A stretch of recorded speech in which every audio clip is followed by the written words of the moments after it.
Hello students, पिछले video में आपने प्रोनाउन के अंदर रिफ्लेक्सिव प्रोनाउन पढ़ा और रिफ्लेक्सिव में हमने देखा कि रिफ्लेक्शन में क्या होता है, जो सब्जेक्ट कोई काम करता है उस काम का प्रभाव जो है वो सब्जेक्ट के ऊपर ही पड़ता है। ये हमारा था रिफ्लेक्सिव प्रोनाउन और आज की इस वीडियो में हम इम्फेटिक प्रोनाउन पढ़ने वाले हैं। तो देखिए, इम्फेटिक प्रोनाउन, इम्फेटिक प्रोनाउन सबसे पहली बात कहते किसको हैं, ऐसा प्रोनाउन ये भी बिल्कुल रिफ्लेक्सिव जैसा ही होता है, ध्यान देना है। और दूसरी बात, इम्फेटिक प्रोनाउन का यूज किया जाता है सब्जेक्ट को इंपॉर्टेंस देने के लिए, इफेक्ट इसका प्रयोग किया जाता है सब्जेक्ट को इंपॉर्टेंस देने के लिए। महत्वपूर्ण बात है, जो सब्जेक्ट है उसको इंपॉर्टेंस देने के लिए इसका प्रयोग करते हैं हम। तो आइए अपने बात करते हैं। जैसे कहते हैं I myself solve this question, ये लिखा है, यानी ये जो माई सेल्फ वर्ड है ये क्या है, इम्फेटिक है। ये कहते हैं मैंने खुद ने ये प्रश्न सॉल्व किया है। तो ये क्या है, सब्जेक्ट के तुरंत बाद इसका यूज किया। तो मैंने खुद ने मतलब खुद को इंपॉर्टेंस देने के लिए इसमें आई का यूज कर दिया गया है। दूसरा देखिए, she herself found this question, she her self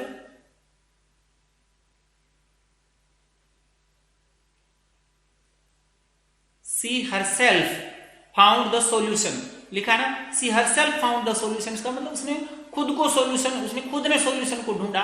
इसका मतलब सी के वो इंपॉर्टेंस देनी, उसने खुद ने।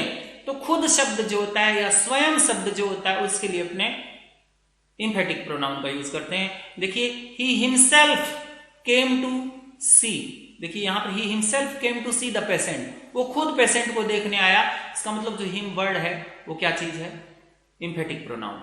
You yourself admitted your fault, यानी आपने खुद ने अपनी फॉल्ट को एडमिट किया। तो ये योर सेल्फ क्या चीज है, यहां पर इम्फेटिक प्रोनाउन है। तो इस तरीके से इम्फेटिक प्रोनाउन वो होता है जो स्वयं या खुद के रूप में, हिंदी में तो ये होता है। और दूसरा ये कहें कि सब्जेक्ट को इंपॉर्टेंस देने के लिए जिस प्रोनाउन का यूज किया जाता है वो इम्फेटिक प्रोनाउन कहलाता है। ओके, नेक्स्ट देखिए, अपना बात करते हैं रेसिप्रोकल प्रोनाउन की। ये जो रेसिप्रोकल प्रोनाउन होता है वो क्या होता है, रेसिप्रोकल प्रोनाउन का मतलब होता है एक दूसरे के अर्थ में एक दूसरे के साथ संबंध बताने के लिए एक दूसरे के अर्थ में जिस प्रोनाउन का यूज किया जाता है वो रेसिप्रोकल प्रोनाउन कहलाता है। जैसे देखिए, ये ज्यादातर दो के लिए यूज होते हैं या दो से ज्यादा के लिए यूज होते हैं। तो देखिए, the two friends quarrelled with each other, दो मित्र जो है आपस में झगड़ पड़े। तो यहां ये ईच अदर जो वर्ड है, आपस में या एक दूसरे के साथ, ये ईच अदर क्या चीज है, यहां पर रेसिप्रोकल प्रोनाउन है। दे ऑल, यहां देखिए यहां पर तो दी टू फ्रेंड्स लिखा हुआ था, दो मित्रों के लिए यहां पर ईच अदर का यूज किया गया। यहां देखिए दे ऑल, वे सब के सब, gave gifts to one another, एक दूसरे को उन्होंने गिफ्ट दिए। तो यहां जब बहुत सारे आते हैं, प्लूरल आते हैं, तो वन अनदर का यूज किया जाता है, लेकिन जब सिंगुलर आता है तो ईच अदर का यूज किया जाता है। अब यहां पर अपने आप ही समझ में आ जाएगा, those two friends, those two friends, यहां पर लिखा है those two friends love each other, यहां पर ईच अदर की बात हो रही है। तो क्यों, क्योंकि मित्र यहां पर हमारे कितने हैं, दो हैं, मित्र दो हैं और दोनों मतलब एक दूसरे से प्रेम करते हैं। तो यहां पर दोनों की बात आ गई, ईच अदर यूज हो गया। दे सेव्ड देमसेल्व्स, उन्होंने खुद को बचाया। यहां दे सेव्ड देमसेल्व्स, यहां ये बात आ रही है ना, दे सेव्ड देमसेल्व्स बाय हेल्पिंग, यहां पर क्या आएगा, वन अनदर, क्योंकि दे जो है वो क्या है, प्लूरल है। तो याद रखना है, दो के लिए तो हम करते हैं ईच अदर का प्रयोग, और दो से ज्यादा आ जाता है उसके लिए अपने किसका यूज करते हैं, वन अनदर का यूज करते हैं। इस बात को आप विशेष रूप से ध्यान में रखेंगे। ओके, अब हम आगे बात कर लेते हैं डेमोन्स्ट्रेटिव प्रोनाउन की। ये डेमोन्स्ट्रेटिव प्रोनाउन होता क्या है, तो पहले तो आपको डेमोन्स्ट्रेटिव प्रोनाउन को समझना है कि डेमोन्स्ट्रेटिव प्रोनाउन किसे कहते हैं। डेमोन्स्ट्रेटिव प्रोनाउन वो प्रोनाउन होता है जिसमें संकेत किया जाता है किसी वस्तु के बारे में, हम संकेत करते हैं, तो उसको हम कहते हैं डेमोन्स्ट्रेटिव प्रोनाउन। तो डेमोन्स्ट्रेटिव प्रोनाउन की बात करें, this is the gift from my mother, इसमें दिस, दैट, दीज और दोज, ये चार होते हैं, ध्यान देना। कौन कौन से होते हैं, एक होता है दिस और एक होता है दिस का जो प्लूरल होता है वो होता है दीज, और दूसरी अगर और बात करें तो एक होता है दैट, और दैट का जो प्लूरल होता है वो होता है दोज। तो याद रखना है दिस का प्लूरल दीज होता है और दैट का प्लूरल दोज होता है। ये 4 प्रोनाउन ऐसे होते हैं जो डेमोन्स्ट्रेटिव प्रोनाउन कहलाते हैं। अच्छा, एक और बात बता देता हूं कि कोई वस्तु इतनी नजदीक है जिसको हम टच कर सकते हैं, जिसको हम टच कर दें, छू दें, तो उसके लिए अपने दिस का यूज, उसकी तरफ इशारा करने के लिए दिस का यूज किया जाता है। वैसे दिस का प्रयोग मैंने पहले भी बता दिया कि कोई आपके साथ फ्रेंड गया, उसका परिचय कराना है, इंट्रोड्यूस कराना है, तो आप कहेंगे this is my friend, this is my brother, है। ऐसे ही this is Voice of America, this is BBC, इस तरीके से यूज करते हैं। This is correct competitive English channel. तो इस तरीके से आप इसका प्रयोग कर सकते हैं। ओके, तो इस बात को विशेष रूप से ध्यान में रखना है। तो यहां देखिए दिस का यूज करके, this is the gift from my mother, ये मेरी मां की तरफ से गिफ्ट है। तो दिस जो है यह शब्द के रूप में, या कोई आदमी उस गिफ्ट को पकड़ के कह रहा है कि ये मां की तरफ से गिफ्ट है। दिस का प्लूरल देखिए दीज आर बुक्स, यानी ये वो बुक्स हैं। दिस का मतलब ये वो बुक्स हैं। आई फाउंड इन बैग, जो मुझे पुस्तक बैग में मिली, तो दीज बुक्स की तरफ इशारा करते हुए बोल रहा है। दैट इज द ताजमहल, ये ताजमहल की तरफ इशारा करते हुए दैट का प्रयोग कहां करते हैं? इतनी दूर की अपने उसको टच ना कर सके, दूर से हम इशारा करते हैं कि वो रही है, तो ये दैट का यूज करते हैं। जिसको हमने टच नहीं कर सकते उसके लिए दैट लगाते हो, इसी के लिए अपने दोज लगाते हैं। जैसे कहते हैं those are students who were absent yesterday, वो वे स्टूडेंट्स हैं, स्टूडेंट की सब इशारा करते हुए करें, वो कल क्या थे? एब्सेंट थे। तो those are the students who are absent yesterday.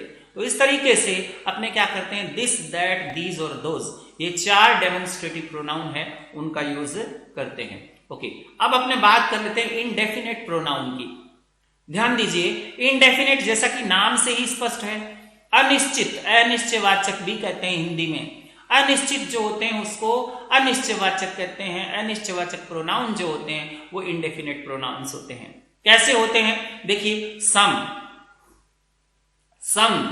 सम का यूज ध्यान देना है। सम का यूज हम डिटरमिनर्स में कर चुके हैं। डिटरमिनर्स में भी हम सम का यूज कर चुके हैं, जो कि नाउन से पहले आता है, लेकिन ये नाउन से पहले नहीं आएंगे। ध्यान देना है, ये नाउन से पहले नहीं आएंगे, क्योंकि प्रोनाउन है। प्रोनाउन कभी नाउन से पहले नहीं आता, नाउन के लिए आता है। तो ये भी याद रखना है। Someone, one, all, a few, others, no one, nobody, anyone, ये ऐसे वर्ड्स हैं जिनको अपने इंडेफिनिट प्रोनाउन कहते हैं। देखिए, पहला sentence, some have joined the party, किसी ने पार्टी ज्वाइन कर ली। अब सम के बारे में पता नहीं कि पार्टी ज्वाइन करी किसने, इसका मतलब क्या हुआ? सम किसी ने, इसका मतलब सम क्या हुआ? इनडेफिनिट हुआ। ऑल वेंट टू जयपुर, सारे के सारे जयपुर चले गए, ऑल। अब कौन चले गए ये पता नहीं, इनडेफिनिट है। Strict diet is appropriate for only a few, एक कठोर खुराक जो है, स्ट्रिक्ट डाइट जो है, एप्रोप्रिएट होती है, उपयुक्त होती है, ओनली ए फ्यू, मतलब कुछ ही लोगों के लिए उपयुक्त होती है। तो ए फ्यू कौन? कुछ ही लोग, कुछ कौन? इंडेफिनिट है, हमें पता ही नहीं। डू गुड टू अदर्स, दूसरों के लिए अच्छा करो, दूसरे कौन? पता नहीं। इसका मतलब ये भी क्या है? इंडेफिनिट प्रोनाउन है। One must avail one self, और वन के लिए याद रखना वन सेल्फ यूज होता है, हिमसेल्फ यूज नहीं होता है। तो ध्यान देना है, one must avail one self of every good opportunity, यानी एक आदमी को हर गुड अपॉर्चुनिटी जो है अपने आप को उपलब्ध करानी चाहिए। तो वन कौन? किसी को, किसी के लिए, सभी पर्सन के लिए वन का यूज किया जा रहा है। One should mind one's own business, one should mind, यहां वन का यूज किया जाता है। वन शुड माइंड, एक कोई आदमी जो है, किसी हर एक आदमी को या किसी आदमी को अपने काम में ध्यान रखना चाहिए। तो वंस बिजनेस, वन के लिए वंस ही यूज होता है, ये याद रखना, ठीक है ना। तो वन शुड, अब यहां देखिए सेंटेंस देखिए थोड़ा सा, one should do his duty, ये सेंटेंस रॉन्ग है। क्यों रॉन्ग है? क्योंकि यहां पर जो हिज लगाया है वो गलत है। हिज नहीं लगेगा, यहां पर क्या लगेगा? यहां पर लगना चाहिए वंस। तो ये सेंटेंस बिल्कुल सही हुआ। हमारा one should do once duty, his नहीं, हिज करेंगे तो ये गलत हो जाएगा। तो इस तरीके से आपने समझा इनडेफिनेट प्रोनाउन। इनडेफिनेट प्रोनाउन की अगर हम बात करें तो इनडेफिनेट प्रोनाउन अनिश्चित वस्तुओं के लिए यूज किया जाने वाला प्रोनाउन है। अब हम बात कर लेते हैं इंटेरोगेटिव प्रोनाउन। इंटेरोगेटिव प्रोनाउन क्या होता है?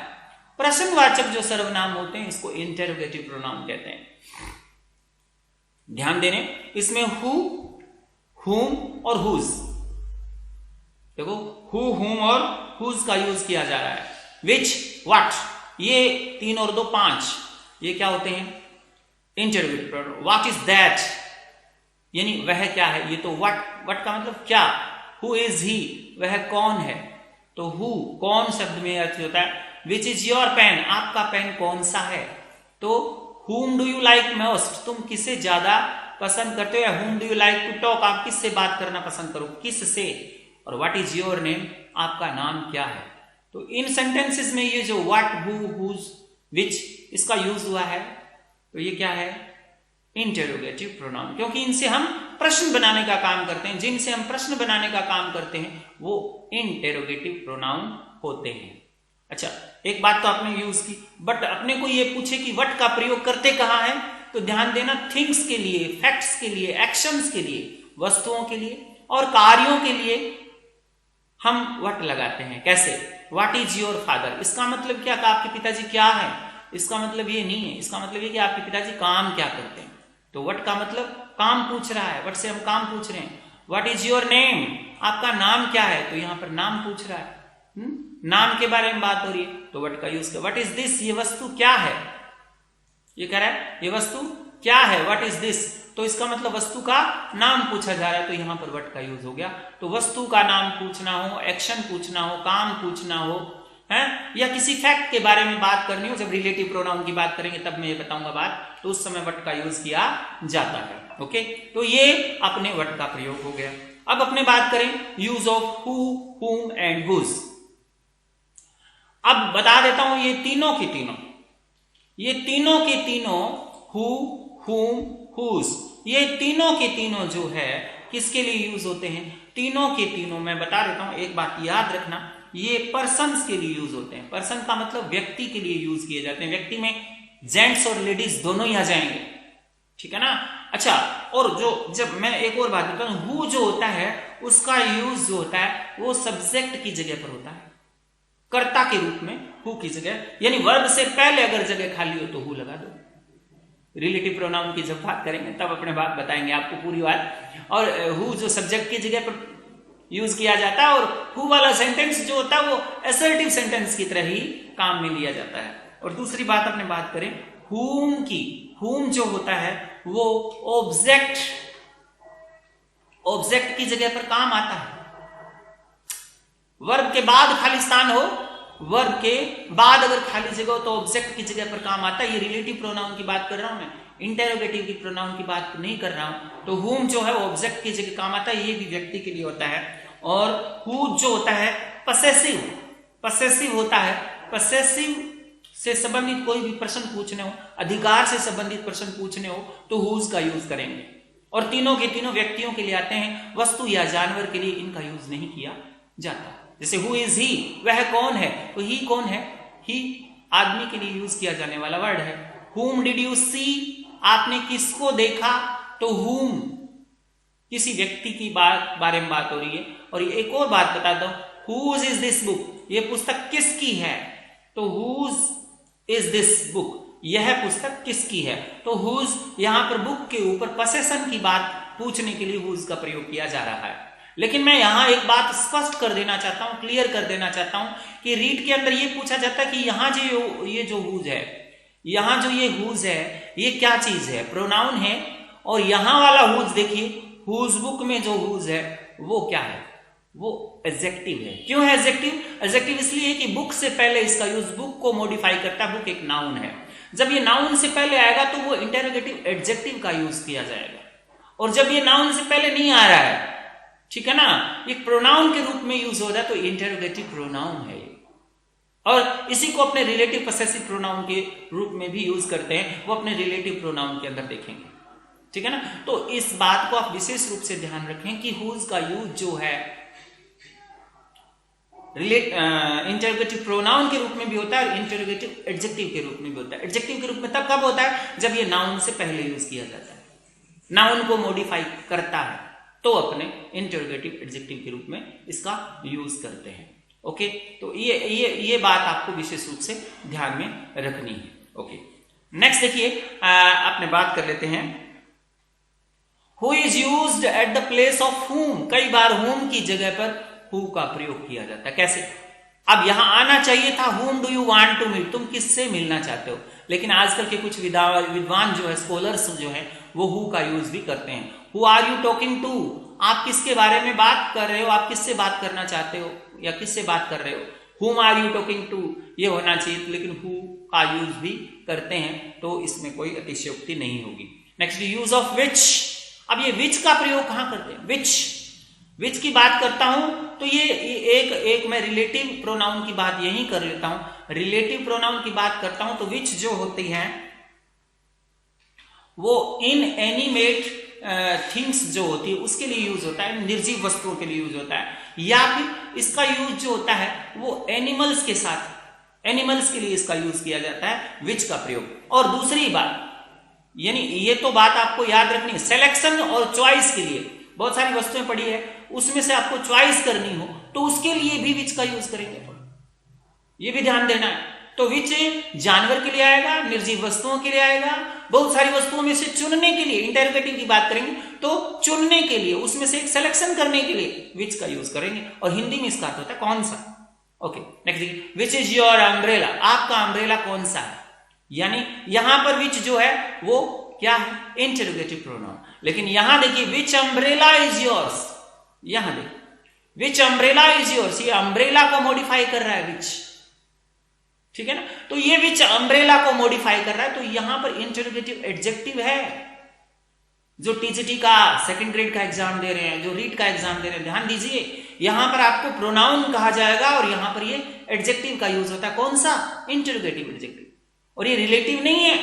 जब अपने रिलेटिव की बात करेंगे ना तो वो अलग तरीके से बात होगी, उसमें क्वेश्चन मार्क नहीं होगा, वो रिलेटिव प्रोनाउन में बात करेंगे। इंटरोगेटिव, हम इंटरोगेटिव प्रोनाउन की बात कर रहे हैं, तो इसलिए पूरा ध्यान दीजिए। विच इज योर बुक, अब यहां देखिए विच इज योर बुक, यहां पर क्या है? ये इंटरोगेटिव प्रोनाउन है। विच इज योर बुक में ये इंटरोगेटिव प्रोनाउन है। और यहां देखिए विच बुक इज योर्स, यहां पर इंटरोगेटिव एडजेक्टिव है। तो इस तरीके से आपको इंटरोगेटिव एडजेक्टिव और इंटरोगेटिव प्रोनाउन के अंदर डिफरेंट पता होना चाहिए। If you can't express the difference between interrogative adjective and interrogative pronoun, then your answer will be wrong. So you must understand it very well. आपको इसी बहुत बात अच्छी तरह से समझ जानी चाहिए कि विच जो है वो प्रोनाउन भी होता है और विच जो है वो एडजेक्टिव होता है। वैसे ही हुज जो होता है प्रोनाउन भी होता है, हुज जो है वो एडजेक्टिव होता है। लेकिन आपको देखना होता है कि नाउन को मॉडिफाई कर रहा है तो वो एडजेक्टिव है, प्रोनाउन को नाउन की जगह पर आ रहा है तो वो प्रोनाउन है। बस इतना सा डिफरेंस है। Okay, let us study next, go ahead, आगे बढ़ते हैं अपने डिस्ट्रीब्यूटिव प्रोनाउन की बात करते हैं। अपने डिस्ट्रीब्यूटिव प्रोनाउन क्या होता है? डिस्ट्रीब्यूटिव प्रोनाउन वो होता है जो ये कहे कि एक ही बार में एक ही वस्तु की बात करे, वो डिस्ट्रीब्यूटिव प्रोनाउन होगा। वन एट ए टाइम, एक की बात करे। अच्छा, ये कौन से होते हैं? जब एक की बात करता है, सिंगुलर की बात करता है, इसका मतलब क्या होता है? उसके साथ हेल्पिंग वर्ब लगेगी तो वो सिंगुलर वाली लगेगी, उसके साथ कोई प्रोनाउन लगेगा तो वो सिंगुलर वाला लगेगा। बैंकिंग एग्जाम में क्या होता है? एक सेंटेंस दे दिया जाता है और उसमें कहा जाता है कि एरर फाइंड कीजिए। एरर फाइंड कीजिए, उसमें क्या दिया जाता है? जैसे ईच ऑफ द स्टूडेंट्स, यहां गेट्स प्राइज कर देगा या गेट प्राइज कर देगा। अगर each of the student get prize करता है, यहां अगर ये करता है, उसका मतलब सेंटेंस रॉन्ग हो जाता है। क्यों? क्योंकि यहां पर स्टूडेंट्स तो प्लूरल दिख रहा है, इसको देख करके कहीं कंफ्यूज मत हो जाना कि सर स्टूडेंट जो है वो प्लूरल है, लेकिन स्टूडेंट प्लूरल होने से क्या हुआ? आपको देखना है ईच, यहां डिस्ट्रीब्यूटिव एडजेक्टिव देख रहे हैं, तो इसलिए हम कहा यहां पर जो वर्ब का यूज करेंगे वो अकॉर्डिंग टू सिंगुलर यूज करेंगे, इसका मतलब गेट्स यूज करेंगे, ठीक है ना। तो each of the student gets a prize, not get a prize. Get a prize करते ही गलत हो जाएगा। तो रीड के एग्जाम में आपको ध्यान रखना है कि अगर डिस्ट्रीब्यूटिव प्रोनाउन से कोई सेंटेंस शुरू होता है तो उस सेंटेंस के अंदर जो हेल्पिंग वर्ब लगेगी, जो आपके मेन वर्ब लगेगी, वो सिंगुलर के अकॉर्डिंग लगेगी। देखिए इसमें ईच गॉट, यहाँ ईच से जो सेंटेंस है वो ईच से शुरू हो रहा है, तो यहाँ क्या आएगा? हिज आएगा कि देयर आएगा? क्योंकि ये ईच जो है अपने आप में सिंगुलर की बात करता है, डिस्ट्रीब्यूटिव एडजेक्टिव है, तो हिज लगाएंगे ना कि देयर लगाएंगे, इसलिए यहाँ पर आंसर हमारा आ जाएगा हिज। तो इस तरीके से डिस्ट्रीब्यूटिव प्रोनाउन की जब हम बात करेंगे, डिस्ट्रीब्यूटिव प्रोनाउन एक की बात करता है, सिंगुलर की बात करता है, तो अपने एडजेक्टिव का प्रयोग करेंगे, यानी किसका प्रयोग करेंगे, सिंगुलर का प्रयोग करेंगे। Okay, either of the two will win the race. अब ईदर ऑफ द टू लिखा हुआ है यहां पर, और ये भी याद रखना ईदर ऑफ टू ही लगेगा, क्योंकि दो के लिए ईदर और नीदर का प्रयोग भी टू के लिए ही किया जाता है। ईदर का भी और नीदर का भी। ईदर का मतलब दो में से एक, नीदर का मतलब दोनों में से कोई नहीं। बस नीदर जो है वो ईदर का नेगेटिव है, नीदर जो है वो ईदर का नेगेटिव है, याद रखना। ईदर जो है वो नीदर का नेगेटिव है, ठीक है ना, और दो के लिए यूज होता है, बस इस बात को याद रखना है। Either of the to, neither of those to. अगर टू नहीं लगाया हुआ है इट मींस दोनों सेंटेंस गलत है। Either of the two will win the race मतलब दोनों में से एक रेस जीत जाएगा। Neither of those two students can secure first position, यानी उन दोनों छात्रों में से कोई भी फर्स्ट पोजीशन लेके नहीं आ सकता। तो ईदर और नीदर जो है वो दो के लिए यूज किए जाते हैं। अच्छा, अब बात करते हैं एवरीवन की। अब एवरीवन जो वर्ड है वो दो के लिए यूज नहीं किया जाता, तो दो से बहुत सारों के लिए यूज किया जाता है, दो से अधिक के लिए यानी प्लूरल के लिए यूज किया जाता है everyone. Everyone of the students, लेकिन फिर भी ये एक की बात करता है, बहुत सारे छात्र खड़े हैं उसके बारे में हम बात कर रहे हैं। एवरीवन ऑफ द स्टूडेंट्स यानी इन छात्रों में से एक वाज हैप्पी, प्रत्येक खुश था। यहां स्टूडेंट्स प्लूरल लिखा हुआ है, कंफ्यूज मत हो जाना। फिर भी एवरीवन लिखा हुआ है, डिस्ट्रीब्यूटिव एडजेक्टिव है, डिस्ट्रीब्यूटिव एडजेक्टिव है और यहां पर प्लूरल लिखा है, तो इससे आपको कंफ्यूज नहीं होना। यहां क्या लगेगा, वॉज लगेगा, क्योंकि एवरीवन क्या चीज है, डिस्ट्रीब्यूटिव प्रोनाउन है, और डिस्ट्रीब्यूटिव प्रोनाउन है तो अपने क्या लगाएंगे, सिंगुलर लगाएंगे, तो इसका मतलब यहां पर क्या आएगा, वॉज आएगा, ठीक है ना। तो ये याद रखना हमारा आंसर वॉज होगा। Each of the to students received a medal, यहां स्टूडेंट्स लिखा हुआ है लेकिन टू है, ठीक है ना, तो each of the to students received a medal, ठीक है ना। एवरीवन, अब याद रखना एवरीवन जो है वो दो के लिए यूज नहीं होता, एवरीवन दो के लिए यूज नहीं होता, मोर देन वन के लिए एवरीवन का यूज किया जाता है, मोर देन वन के लिए एवरीवन यूज किया जाता है, दो के लिए यूज नहीं होता, इसको भी याद करना है। एवरीवन दो के लिए क्या यूज होता है, दो के लिए यूज होता है, दो के लिए यूज होता है ईदर और नीदर, ठीक है ना, और एवरीवन दो के लिए यूज नहीं होता, ये इसके अंदर डिफरेंस है। ओके, अब हम बात करते हैं distributive pronoun get third person singular masculine gender. अब इस बात को अगर समझना है तो आगे वाले सेंटेंस से समझेंगे कैसे। एवरीवन शुड ओबे, अब देखो एवरीवन से शुरू हो रहा है सेंटेंस, एवरीवन से शुरू हो रहा है, इसका मतलब अपने जो प्रोनाउन यूज करेंगे, चाहे वो पसेसिव यूज करते हैं, वो किसको देख कर, मैस्कुलिन जेंडर, ही को देख करके करेंगे। एवरीवन का मतलब ही समझेंगे आप, सिंगुलर समझेंगे। ही के लिए क्या आता है, हिज आता है, देयर कभी नहीं आता। तो यहां पर जो हमारा आंसर आएगा वो क्या आएगा, हिज आएगा। तो एवरीवन शुड ओबे हिज पेरेंट्स, ठीक है ना। तो डिस्ट्रीब्यूटिव प्रोनाउन से जो शुरू होते हैं उसके लिए अपने क्या करते हैं, ही को आधार मानना है, सिंगुलर मानना है, ये समझना है। एवरीवन आ जाए, चाहे ईच आ जाए, कुछ भी आ जाए, नीदर आ जाए, ईदर आ जाए, वो क्या है, ही है। ही है तो उसके साथ जो भी प्रोनाउन लगेंगे या तो हिज लगेगा या फिर हिम लगेगा, मतलब मैस्कुलिन जेंडर मान करके अपने को ये करना है। जैसे neither of the to students, यहां स्टूडेंट्स लिखा हुआ है, स्टूडेंट्स क्या है, कॉमन जेंडर है, कॉमन जेंडर है ना, तो इसलिए अपने ये नहीं कह सकते कि ये लड़का है कि लड़की है, तो अपने लगाएंगे लड़के वाला प्रोनाउन हिज। ये ही आपको पूरा दिमाग में याद रखना है। ओके, नेक्स्ट सेंटेंस देखिए, if there is feminine gender with distributive pronoun then we use हर।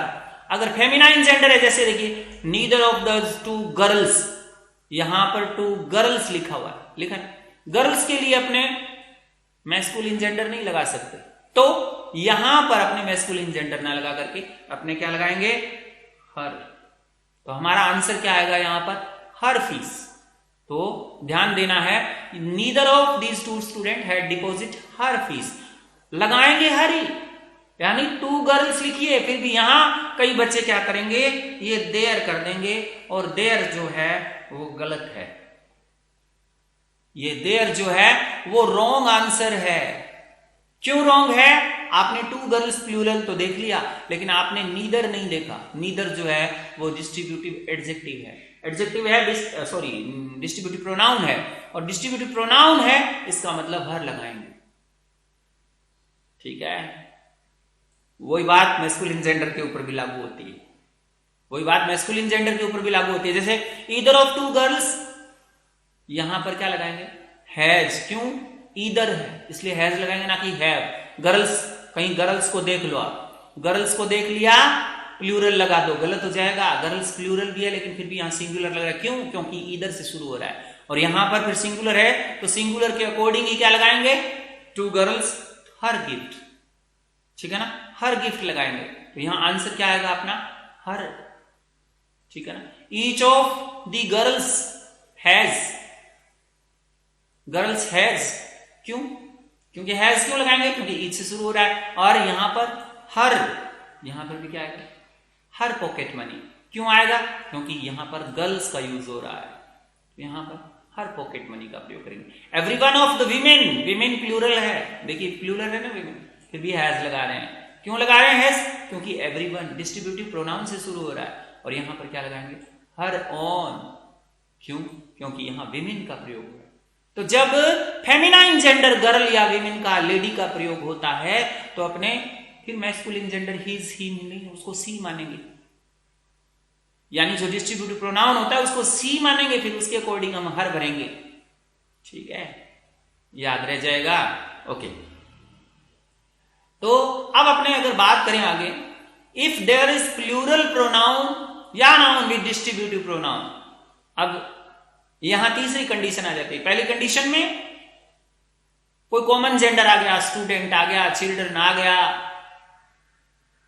ठीक है ना, ये चीजें आ गई, तो अपने ही हिज, हिम लगाते हैं। ओके, दूसरी कंडीशन क्या थी? जब गर्ल्स आ गया, विमेन आ गया, लेडी आ गया, तो हम क्या लगाएंगे? हर लगाएंगे। अच्छा, तीसरी कंडीशन क्या आ गई?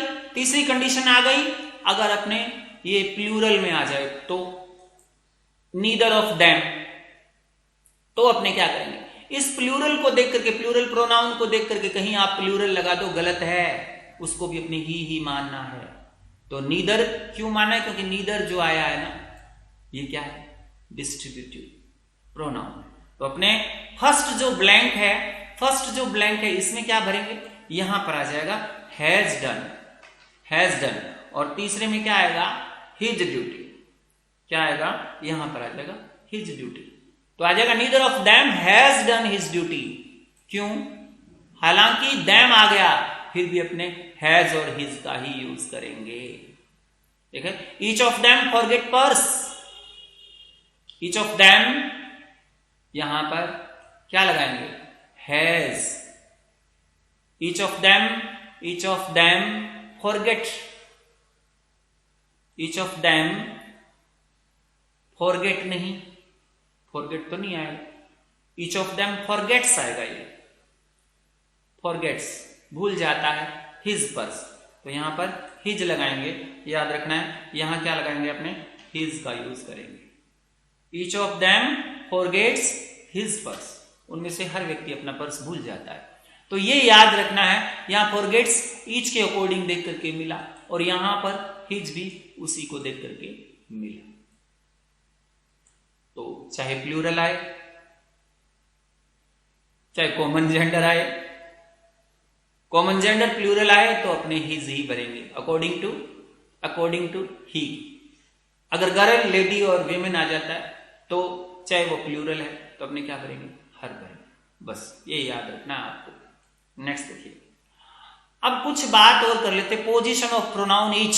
कई बच्चे क्या करते हैं, जो प्रोनाउन ईच है उसकी पोजीशन के अंदर गच्चा खा जाते हैं, कंफ्यूज हो जाते हैं, वाक्य गलत हो जाता है।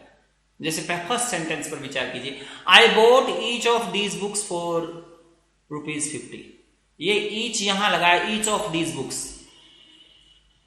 मैंने ये प्रत्येक वे 50 रुपीज में खरीदी, ईच यहां लगाया। दूसरे सेंटेंस में I bought these books each for 50 rupees, ये ईच हमने यहां लगा दिया, ईच फॉर 50 रुपीज। और तीसरे में I bought these books for 50 rupees each, तीसरे में हमने ईच को वहां से हटा करके यहां लगा दिया। अब ईच लगाएंगे कहां? हम ईच, ये जो डिस्ट्रीब्यूटिव प्रोनाउन में ईच जो लगा रहे हैं, 3 पोजीशन आपके सामने दिख रही है। एक में वर्ब के तुरंत बाद लगा दिया, एक में हमने 50 रुपीज से तुरंत पहले लगा दिया, एक 50 के बाद। तो ध्यान देना है, जब भी कोई न्यूमरल इसमें यूज होता है, न्यूमरल मतलब संख्यावाची शब्द जिसमें जब भी यूज होता है, तो संख्यावाची शब्द के बाद ही आप डिस्ट्रीब्यूटिव प्रोनाउन का यूज करेंगे। अगर आगे पीछे लगा देते हैं तो वो वाक्य गलत होगा। इसका मतलब हमारे वाक्य गलत कौन से हुए?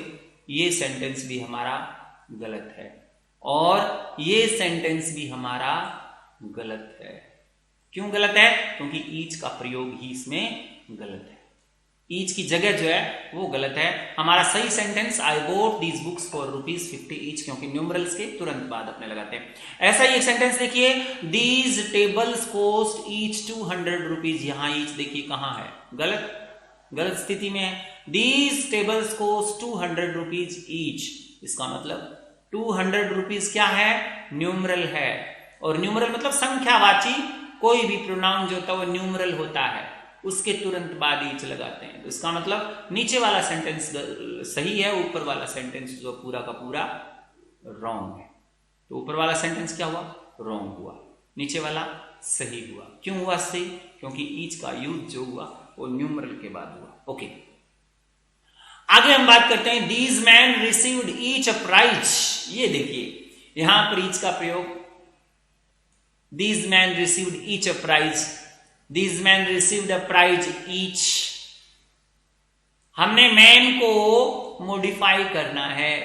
मैन के लिए ईच शब्द का यूज करना है कि प्रत्येक व्यक्ति को इनाम मिला। तो अपने each of the man receive the prize, यहां पर देखिए न्यूमरल नहीं है। और जब न्यूमरल नहीं होता है तो ऐसे प्रकार के वाक्यों में ये ऊपर वाले दोनों सेंटेंस ही रॉन्ग होते हैं। क्यों होते हैं? क्योंकि ईच का यूज जो है वो ईच ऑफ द मैन इस तरीके से करेंगे, ईच ऑफ द मैन इस तरीके से करेंगे तो ये सेंटेंस जो है वो हमारा बिल्कुल सही हो जाएगा। ठीक है ना? तो हमारा सेंटेंस ये सही हुआ, ऊपर वाले दोनों सेंटेंस क्या हुए? गलत। ओके, आज की वीडियो में बस इतना ही। बने रहिए हमारे वीडियो के साथ और करिए रीट की तैयारी और सेकेंड ग्रेड टीचर की तैयारी, ताकि आपको हम ज्यादा से ज्यादा देने का प्रयास करेंगे। Thanks a lot.